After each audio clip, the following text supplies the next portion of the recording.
وہ ہمیں بہت پہلے کرنا چاہیے تھا، اور اب اگر صحیح گورنمنٹ کر رہی ہے اور چارٹ میں نے پہلے بھی کیا تھا، تو میرے خیال میں وہ ایک صحیح فیصلہ تھا کہ آپ پیٹرول کی قیمتیں یا کوئی بھی قیمتیں ڈسٹارٹ نہ کریں، اسے مارکیٹ پہ ہی رکھیں. جو آپ کی کاسٹ آ رہی ہے پیٹرول امپورٹ کرنے کی یا لوکلی بنانے کی یا ڈیزل بنانے کی، اسے آپ مارکیٹ کی پرائس پہ رکھیں اور سب کو مارکیٹ کی پرائس پہ بیچیں. جب بھی سبسڈی دینی ہو وہ آپ ڈائریکٹ دے دیں، BISP پروگرام کے تھرو دے دیں یا کسی بھی اور موڈ کے تھرو دے دیں، ڈائریکٹ دے دیں، وہ زیادہ بہتر ہے تاکہ صحیح ہاتھوں میں جائے، صحیح طبقے کے پاس جائے جو ڈیزرو کرتا ہے. اس سے دو چیزیں ہوں گی، ایک تو آپ کی اکانومی میں ڈسٹورشن جو ہوتی ہیں، پورا نظام جو ہوتا ہے وہ خراب نہیں ہوگا. صحیح جیسے کہ آپ مثال ہوتی ہے کہ جی سستی گیس دے دیں، سستا فرٹیلائزر دے دیں، سستی بجلی دے دیں، سستی جو ہے وہ قیمتیں کر دیں. یہ جو ڈسٹورشن ہے نا تھرو کراس سبسڈی میکانزمز، اور اس طرح سے آپ کارپوریٹ سیکٹر کو یوز کرتے ہوئے کرتے ہیں، یہ نہیں ہونا چاہیے، ان پرنسپل نہیں ہونا چاہیے. میرے خیال میں IMF ہمیشہ یہی کہتا آیا ہے، تو یہ ہوگا تو بہتری ہوگی. اب میں آ جاتا ہوں دوسرے پوائنٹ پہ.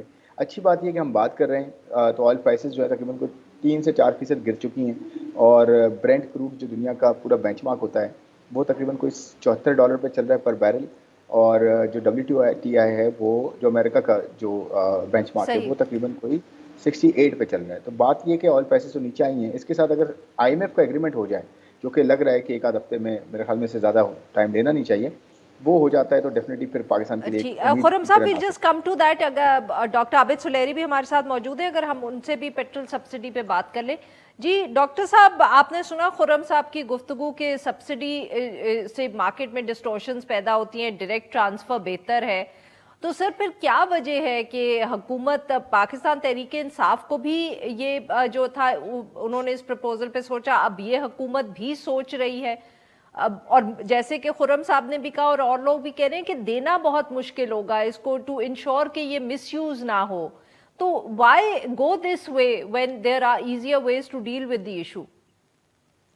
دیکھیے عارفہ، اس کا نام سبسڈی ہے لیکن میرا ہنچ یہ ہے کہ یہ ڈائریکٹ ٹرانسفر ہی ہوگی، کیونکہ پاکستان میں کوئی ایسا میکنزم موجود نہیں جو اس سیل کو سیگریگیٹ کر سکے ٹرانسپیرنٹ طریقے سے کہ کون سی جو پیٹرول ہے، کتنا پیٹرول موٹر سائیکل میں فل ہوا اور کتنا جو ہے وہ بڑی گاڑی میں فل ہوا.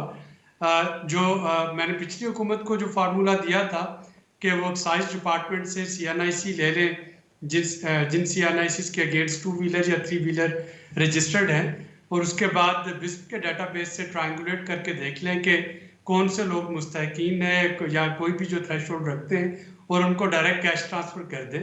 وہی فارمولا میں نے موجودہ حکومت کے ساتھ بھی شیئر کیا ہے.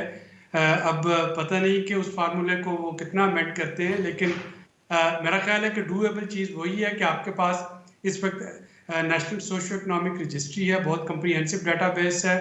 آپ کے پاس ایکسائز ڈپارٹمنٹس کا ڈیٹا ہے جس میں کہ آپ کو پتہ ہے کہ کس کے CNIC پہ کوئی موٹر سائیکل رجسٹرڈ ہے، اور اگر وہ اوپن لیٹر پہ ہے تو یہ انکریج کرے گا ان لوگوں کو جن کے پاس اوپن لیٹر پہ گاڑیاں یا موٹر سائیکل ہیں کہ اپنے نام پہ کروا لیں. لیکن حتمی صورت کیا نکلتی ہے وہ اس کے لیے ڈیٹیلز کا ویٹ کرنا ہوگا. بالکل ٹھیک. جی ناظرین، یہاں پہ لیتے ایک چھوٹا سا بریک، سے واپس آئیں گے اپنے مہمانوں سے گفتگو جاری رکھیں گے. اسٹے ود اس.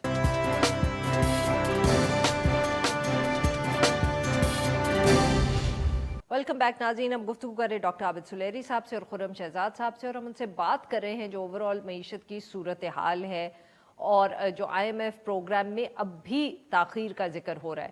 جی خرم صاحب، بریک پہ جانے سے پہلے بھی آپ سر ذکر کر رہے تھے، تو سر اب پھر مطلب کہ کوئی فائنلائز نہیں ہوا پروگرام، اور اب کہا جا رہا ہے کہ جو ایکسٹرنل فنڈنگ ہے اس کے نمبرز جو ہیں وہ IMF اور فائنانس منسٹری کے میں اتنا فرق ہے کہ فائنل نہیں ہو رہا. Sir is that the only hurdle, یا آپ کے خیال میں کچھ اور بھی ابھی مرحلے ہیں؟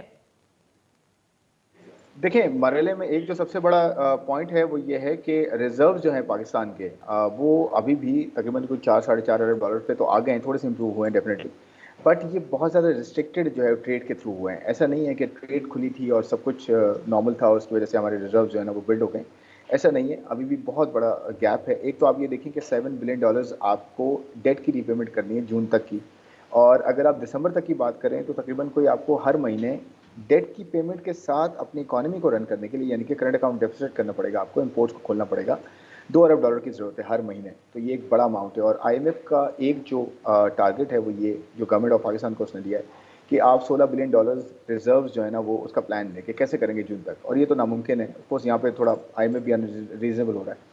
تو اس کی یہ ایک جو ہے مجھے لگتا ہے ایک ہرڈل ہے. دوسرا ہرڈل یہ ہو سکتا ہے کہ جو فرینڈلی کنٹریز ہیں ہمارے, جیسے سعودی عربیہ, انہوں نے انویسٹمنٹ کا بھی کہا ہے, انہوں نے رول اوورس کا بھی کہا ہے, اور سعودی عربیہ کے ساتھ ہمیں تھوڑا سا اپنے جو ریلیشنز ہیں میرے خیال میں وہ وار فوٹنگ پہ ہم تھوڑے سے جا کے امپروو کریں, بات کریں اور کہیں کہ جی آپ تھوڑا ایک بیکنگ دیں, تاکہ کیونکہ چائنا کا اب اتنا شاید ایشو نہیں ہے, سعودی عربیہ کا شاید زیادہ ہے, کیونکہ سعودی عربیہ کا رول اوور بھی ہے اور انویسٹمنٹ بھی ہے. تو سعودی عربیہ کے تھرو ہمیں تھوڑی ڈپلومیسی چینلس کو جو ہے نا ایکٹیویٹ زیادہ کرنا پڑے گا. ادروائز مجھے لگتا ہے یہ ڈیلے ہوتا رہے گا, اور جو ہے ہمارے کرنسی کی قدر میں کمی, اور پھر ہمارے پرابلمس بڑھتے رہیں گے. اچھی بات یہ ہے سلور لائننگ, جو کہ ہمارے بس میں نہیں ہے, جو کہ ہم جس پہ ہمیشہ ریلائی کرتے ہیں, جو کہ نہیں کرنا چاہیے تھا, وہ آئل پرائسز کا گرنا ہے. آئل پرائسز گر رہی ہیں, وہ ایک ہمیں تھوڑی سپورٹ دے سکتی ہے, لیکن یہ حل نہیں ہے. آپ کو سعودی عربیہ, چائنا, ان سب کو انگیج کرنا پڑے گا, UAE کو بھی, اور IMF کو آن بورڈ کرنا پڑے گا. میرے خیال میں 10 دن 15 دن کے ٹائم پہ ہو جانا چاہیے اگر ہم سب کام کرتے ہیں. بالکل ٹھیک. جی ڈاکٹر صاحب, خرم صاحب کہہ رہے ہیں کہ بیسکلی جو دوست ممالک ہیں ان کو انگیج کرنے کی ضرورت ہے. سر کیا تاخیر صرف اس وجہ سے ہے کہ ہم نے انگیج نہیں کیا, یا وہ آبویسلی جیسے دوسرا انہوں نے پوائنٹ اٹھایا کہ IMF شاید سختی بھی کر رہا ہے, مگر کچھ لوگ کہتے ہیں کہ مسئلہ سر یہی ہے کہ یہ پروگرام ختم بھی ہو جائے, فائنلائز بھی ہو جائے, تو we'll have to go into a new one immediately. So long term planning کے حوالے سے IMF اس ساری چیز کو دیکھ رہا ہے, وہ صرف امیڈیٹ ریویو پہ نظر نہیں ڈال رہے. آپ کے پروگرام میں پہلے بھی کہہ چکا ہوں کہ یہ جو نیٹ انٹرنیشنل ریزروز یا دوست ممالک کے ساتھ جو کمٹمنٹ ہے وہ اس وقت ہماری سیاسی صورتحال کی وجہ سے بھی کافی ساری سٹرک ہے. دوست ممالک جو ہیں وہ ایک مستحکم سیاسی صورتحال میں مدد کرتے ہیں, جبکہ ان کو پتہ ہو کہ 3 مہینے 4 مہینے 6 مہینے کے بعد اگر کبھی ان کو ہم سے کوئی فیور لینا پڑے تو کس کی حکومت ہوگی. اگر جس طریقے کا جو سیاسی عدم استحکام اس وقت چل رہا ہے اور یہ پچھلے 1 سال سے چل رہا ہے, اس میں کسی بھی دوست ملک کے لیے جو بڑا مشکل ہے وہ ویٹ اینڈ سی جو ہے اس پالیسی پہ عمل پیرا ہیں. جاننا چاہ رہے ہیں کہ وہ کس کو ابلائج کر رہے ہوں گے, کیا وہ PDM کو ابلائج کر رہے ہیں, وہ PTI کو ابلائج کر رہے ہوں گے, وہ کسی ٹیکنوکریٹک سیٹ اپ کو ابلائج کر رہے ہوں گے, اور یہ کلیئرٹی آج بھی اس وقت نہیں ہے پاکستان میں. رہی بات اگلے پروگرام کی, تو اگلا پروگرام تو شور ہے کہ آپ کا جون کے بعد جو بھی یا اگلے الیکشن کے بعد جب بھی ہوتے ہیں تو جو بھی نئی حکومت آئے گی اس کو نئے پروگرام میں جانا ہوگا. اس وقت ٹائم از دا ایسنس. اگر اس ہفتے میں اسٹاف لیول ایگریمنٹ نہیں ہوتا تو اس کا مطلب ہے کہ مئی میں پھر ہمارا کیس ایگزیکٹو بورڈ میں جائے گا, اپریل میں نہیں جائے گا. ڈاکٹر صاحب معاف کریے گا, میں آپ کی بات یہاں کاٹ رہی ہوں. یہ بتائیے گا کہ یہ جو آپ تاخیر کا ذکر کر رہے ہیں, خرم صاحب نے بھی کہا 10-15 دن, آپ سر کوئی ڈیڈ لائن یا ٹائم لائن دے سکتے ہیں کہ کب تک ہم ایکسپیکٹ کر سکتے ہیں کوئی positive conclusion to this review?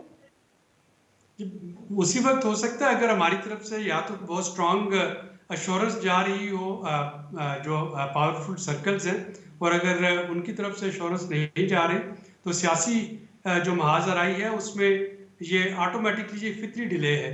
یعنی کوئی بھی ملک جو ہے جس سے آپ فارن کنٹری جو جس سے آپ فیور چاہ رہے ہیں وہ دیکھنا چاہے گا کہ کون سی حکومت ہوگی 2-4 مہینے بعد.